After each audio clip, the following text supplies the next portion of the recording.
Before jumping into Lapis X Labyrinth, I thought it was going to be another game along the lines of The Princess Guide and Penny Punching Princess, but it's actually not like those. Well, not exactly like those anyway. This is just the preview phase of the embargo, so I can't talk about a whole lot, and I meant to keep subjective views to myself for now, so let's just talk a little bit about Lapis X Labyrinth and roll some gameplay.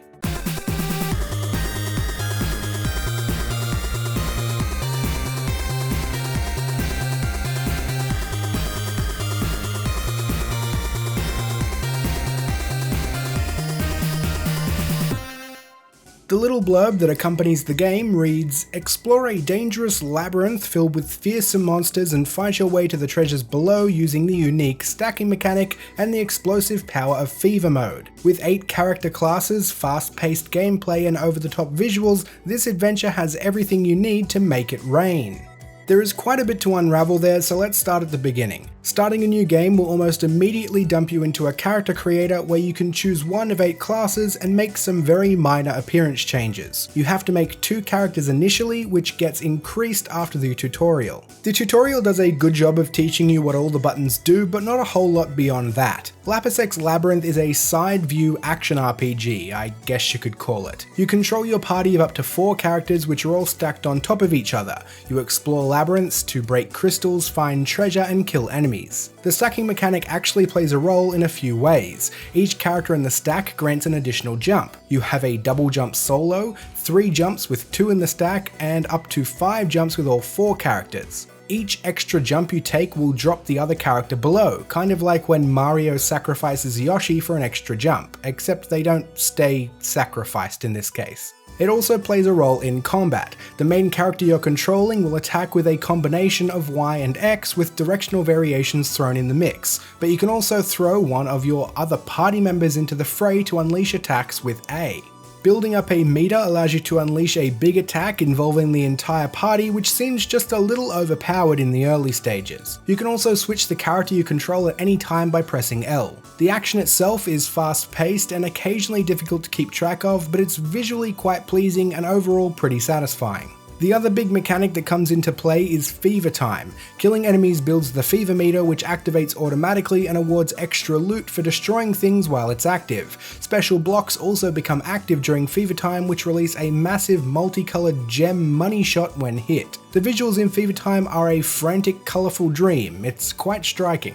There is a story of course, but during these early stages it isn't all that present. You will essentially be picking up a quest from the guild, then heading to the lift cat who drops you into the labyrinth.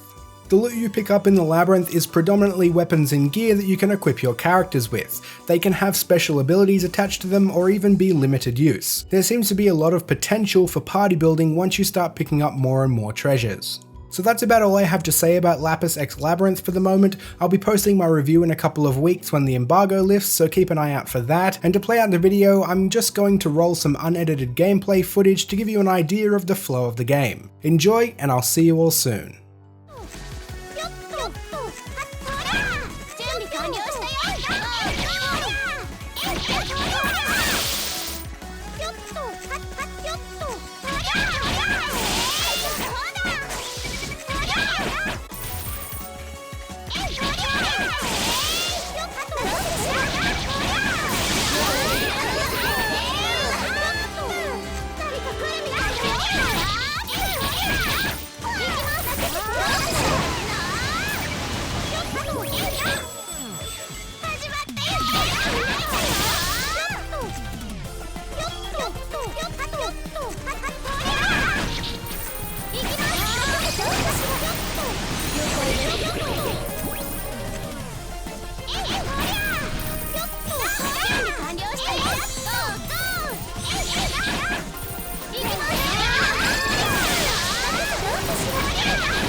さすがです。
こんにちは。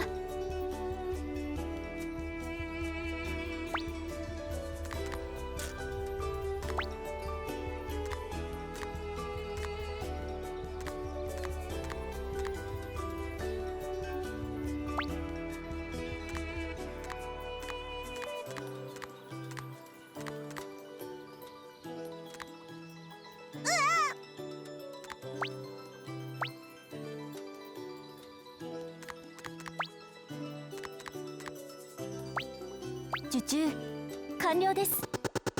Thanks for the liking, subscribing, and the sharing!